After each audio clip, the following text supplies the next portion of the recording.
చేసుకుంటూ పోవటమే. రిజల్ట్ అనేది జనం ఇస్తారు, వాళ్ళకి నచ్చితే చూస్తారు, నచ్చకపోతే తిరస్కరిస్తారు. దాన్ని బట్టి కొత్త పాటలు నేర్చుకొని ఇంకా కొత్తగా ఏం చెప్పాలి, ఇంకా జనాలకి ఏం ఆశిస్తున్నారు, ఇంకా ఎంత కొత్తగా చెప్పాలనే ప్రయత్నంలో ముందుకెళ్ళానండి.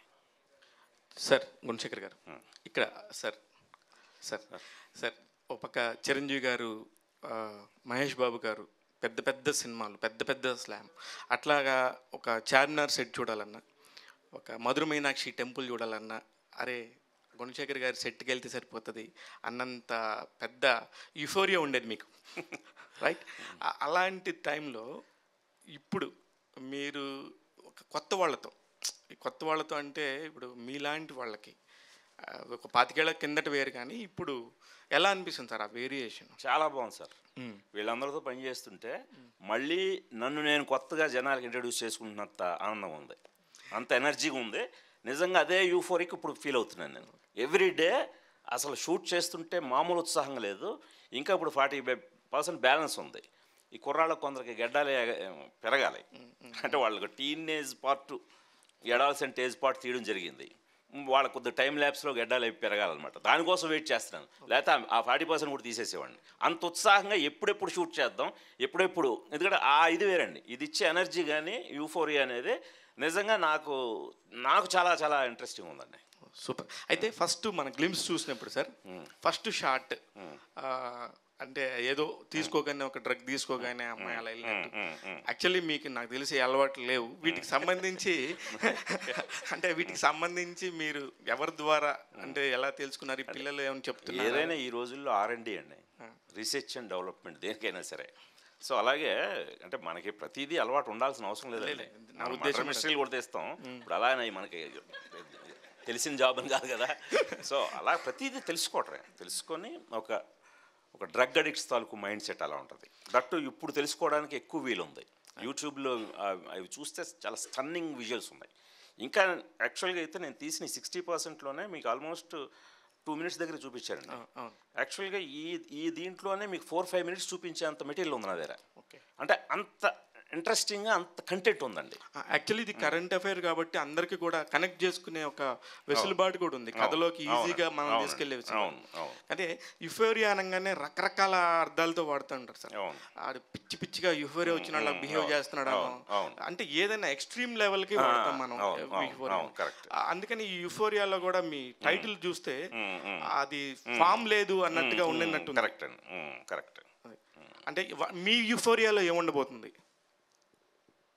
అంటే ఎగ్జాక్ట్ యూఫోరియాకి మీనింగ్ నేను ఈ కథకు అనుకొని పెట్టిందండి, భావోద్వేగాలు.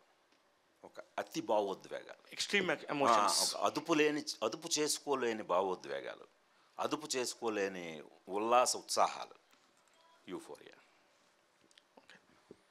గుణశేఖర్ గారు సార్, ఇక్కడ సార్ గ్లింప్స్ చూస్తే డిఫరెంట్ ఉన్నాయి. అంటే మీ నుండి ఎక్స్పెక్ట్ చేయలేదు, మీ ఫిల్మోగ్రఫీ చూస్తే అందు నుంచి ఇలా వస్తాయి అనుకుని షూట్ చేసింది. కానీ ఇప్పుడు ఏది చెప్పినా సమాజంలో మీరు పేరెంటింగ్ గురించి డిస్కస్ చేస్తున్నాను, స్టోరీ అంటున్నారు, పేరెంటింగ్ పిల్లలని. ఇప్పుడున్న సిచ్యువేషన్స్ భయంకరంగా ఉన్నాయని అందరికీ తెలుసు, కానీ అది మనం బయటకు ఎక్స్ప్లోర్ చేయలేకపోతున్నాం.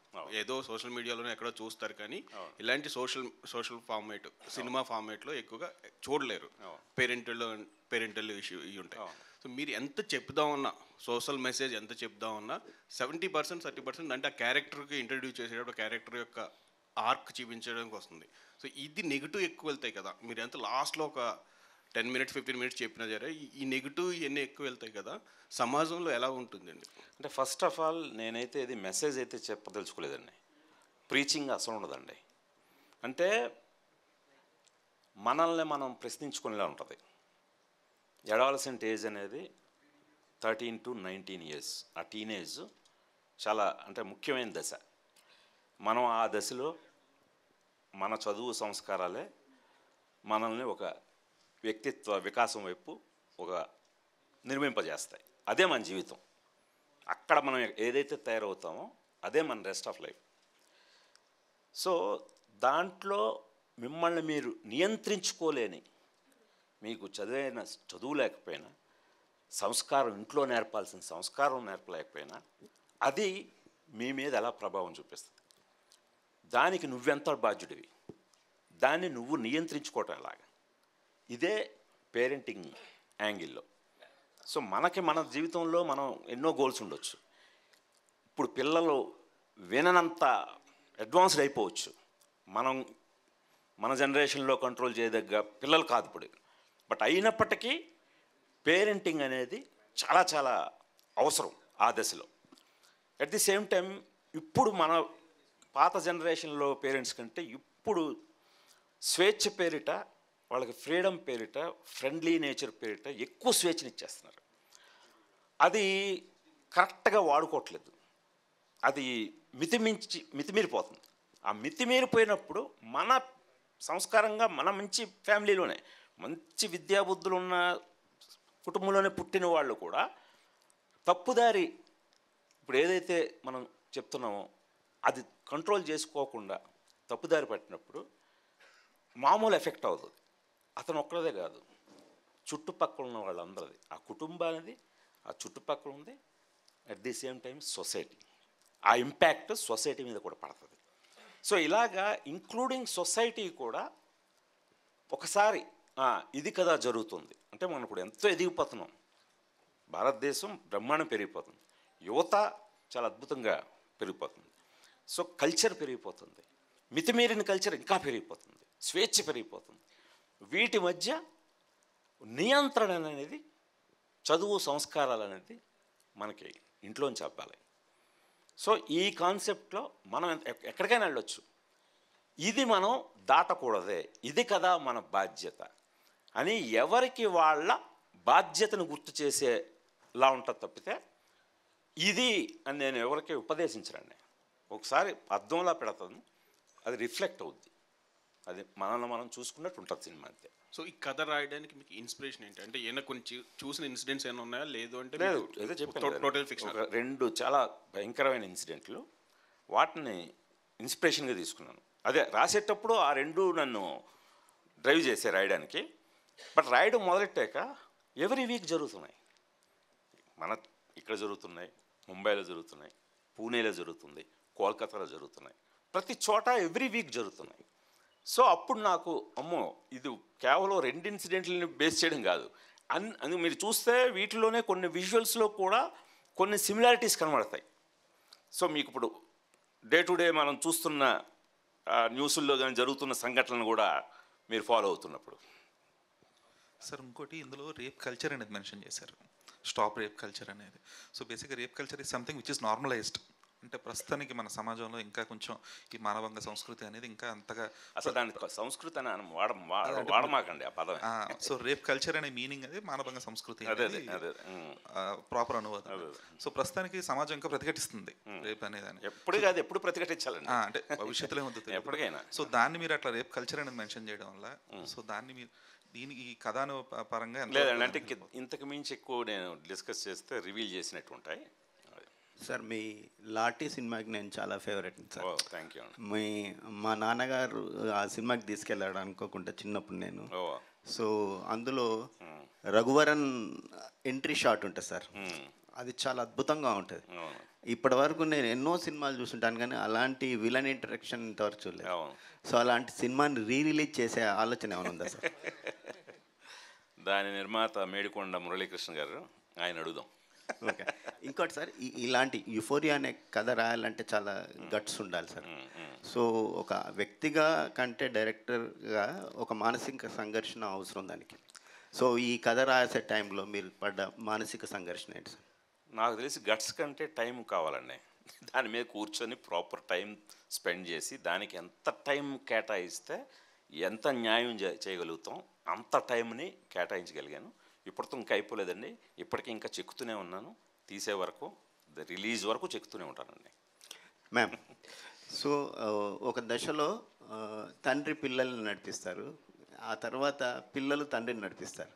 ఇప్పుడు ఈ సినిమా చూస్తుంటే మీ డాడీని మీరు నడిపిస్తున్నారు అన్నట్టు అనిపిస్తుంది. That's very sweet of you to say that అండి. బట్ ఎప్పటికీ ఆయనే మమ్మల్ని నడిపిస్తున్నారు. అంటే ఈ సినిమా విషయంలో మీరు తీసుకున్న శ్రద్ధ అంటే ఒక ఉమెన్ పాయింట్ ఆఫ్ వ్యూలో కథ చెప్తున్నారు కదా, సో మీరు ఎంత ఫీల్ అయ్యారు ఈ కథను తెర మీద తీసుకున్నారు? So when he first handed me the script only, దాన్ని ఒక విమెన్ పర్స్పెక్టివ్లో చదవటం, చాలా ఇంపార్టెంట్. సో నేనే కాదు, మా సిస్టర్ యుక్త కూడా తన ఏజ్కి తగ్గట్టు how she felt about it అవన్నీ చాలా ఓపెన్గా మేము డిస్కస్ చేసుకున్నాం.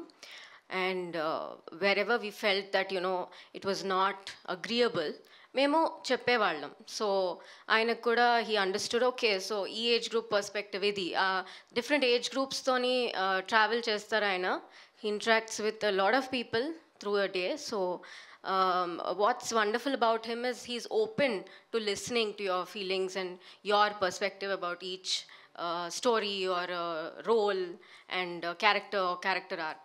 So alaga baga it was a collaborative thing. Thank you అండి.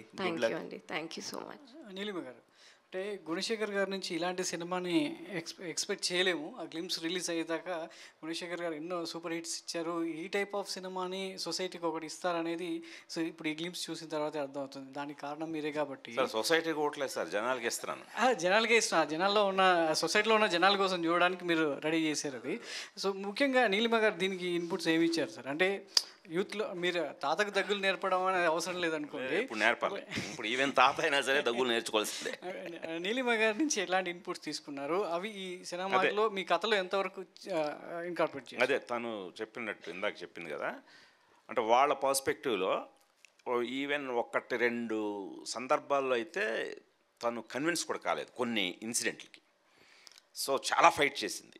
అసలు ఈ క్యారెక్టర్ ఇలాగా యాక్సెప్టబుల్ కాదు అని బాగా ఫైట్ చేసింది. సో నేను దానికి లేదు, ఇప్పుడున్నది ట్రూ టు ద స్టోరీ చెప్పాలనుకుంటున్నాను. చాలా అంటే వెరీ హార్డ్ హిట్టింగ్ ఉంటుంది చాలా వరకు స్టోరీ నరేషన్ కూడా, ఇన్సిడెంట్స్ అవి కూడా. సో అవన్నీ తను డే టు డే తను చూస్తూ, తను పేపర్లు చదువుతూ, తను ఉన్న దీంతో తెలుసు తనకి. బట్ అయినప్పటికీ ఇది ఎంత హార్డ్ హిట్టింగ్గా చెప్పాలా, చెప్తే ఇది యాక్సెప్టబులా అన్నప్పుడు దాన్ని యాక్సెప్ట్ చేయటానికి సపోర్టింగ్గా ఏమేమి చేయొచ్చు అలాంటివన్నీ చేసి మళ్ళీ వినిపించేవాడిని. అప్పుడు ఇది ఈవెందో చాలా చేదుగా ఉంది ఇది, బట్ ఇంత చేదు దాన్ని కూడా కరెక్ట్, ఇది చెప్పి తీరాల్సిందే, అలాగ తను కన్విన్స్ అయిన సందర్భాలు ఉన్నాయి.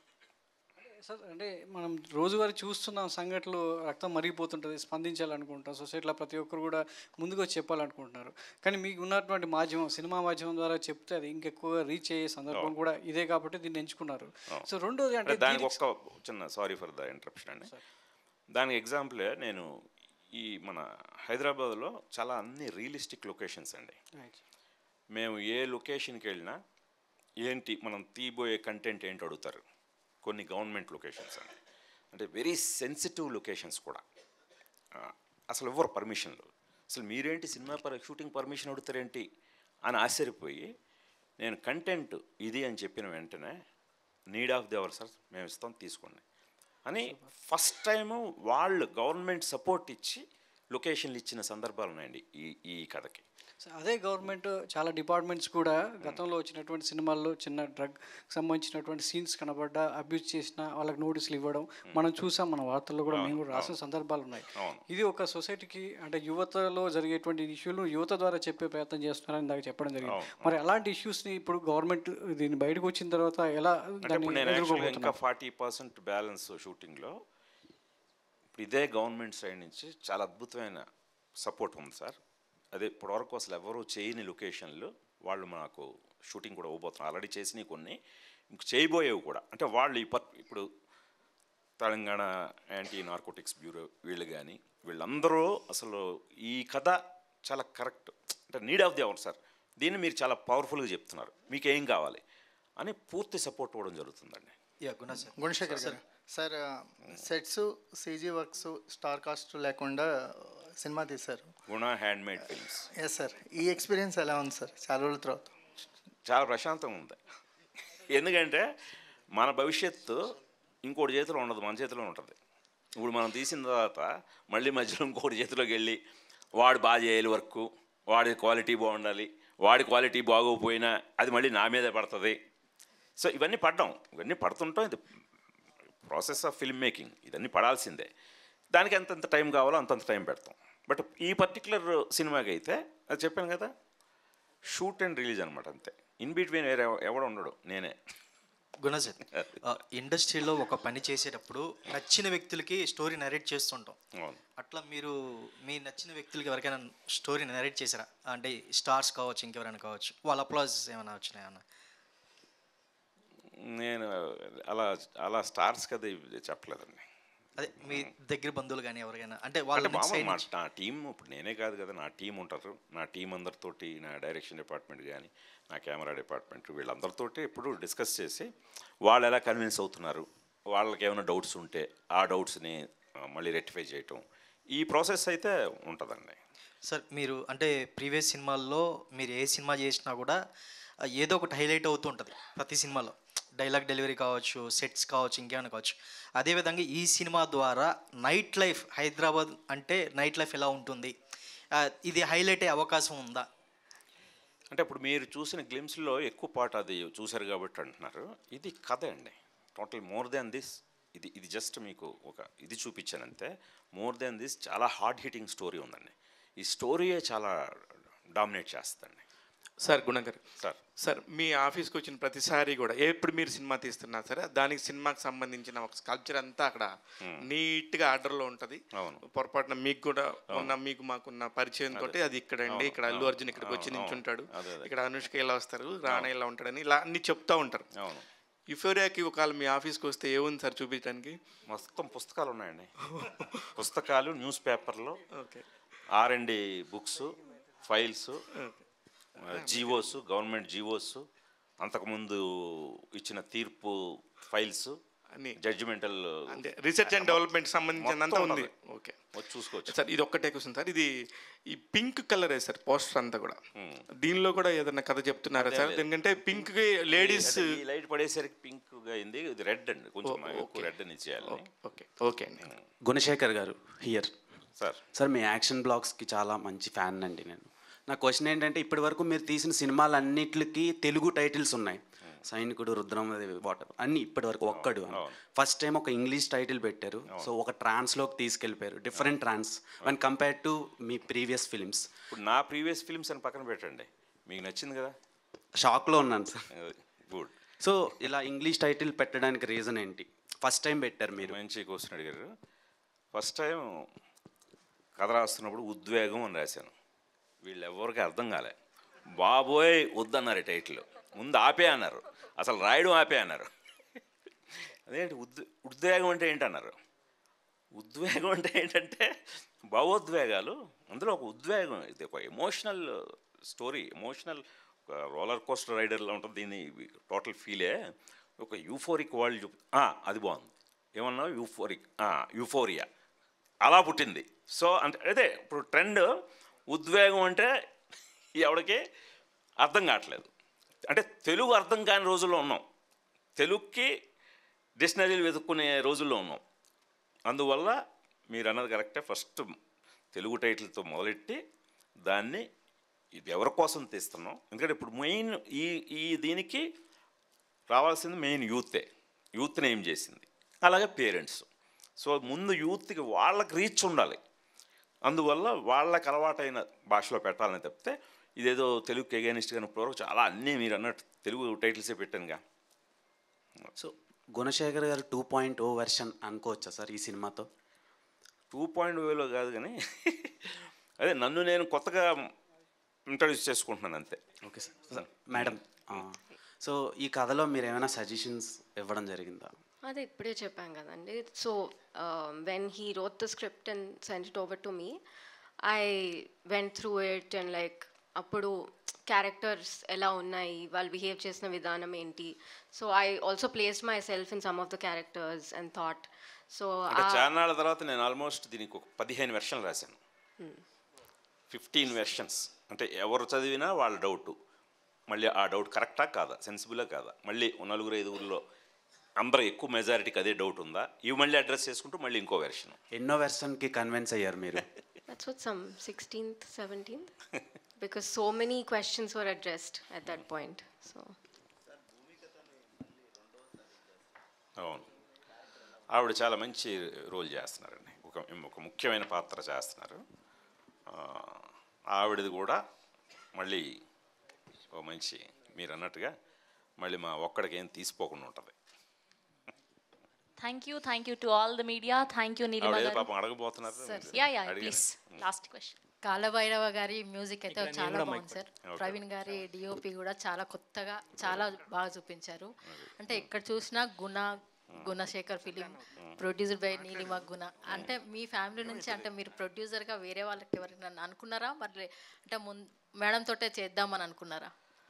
అంటే ఇది కథ అనుకున్న తర్వాతదే ఇప్పుడు మన పాత్రికేయ మిత్రులు అడిగారు కదా, ఇప్పుడు జనరల్గా ఒక కథ అనుకుంటారండి. మన సినిమా ఇండస్ట్రీలో దాన్ని మెటీరియలైజ్ చేయాలంటే హీరో ఎవరు, మార్కెట్ ఎంత, బిజినెస్ ఏంటి, ఈ లెక్కలు చూసుకునే ప్రాజెక్టులు ముందుకు వెళ్తాయండి. సో అందువల్ల ఇలాంటి కథలు చెప్పాలనుకున్నప్పుడు ఇవేం చూడకూడదండి. సో అందుకని ఎవరు చూడరు, మనం చూడం. మేము మా కుటుంబంలో మా అందరికీ ఒక ఫిలిం మేకింగ్ అనేది ప్యాషన్తో, సో బాగుంది ఇది చెప్దాం అని నీలిమ ఎలాగో యుక్త అలాగా నా మిసెస్ రాగిణి మేమందరం ఒకే పేజ్ మీద ఉంటాం. సో వాళ్ళు ముందు కన్విన్స్ అయ్యి లేదు ఇది చేద్దాం ఇది బాగుంది అని అనుకున్నప్పుడు ఈ లెక్కలు ఏం వేసుకోలేదు.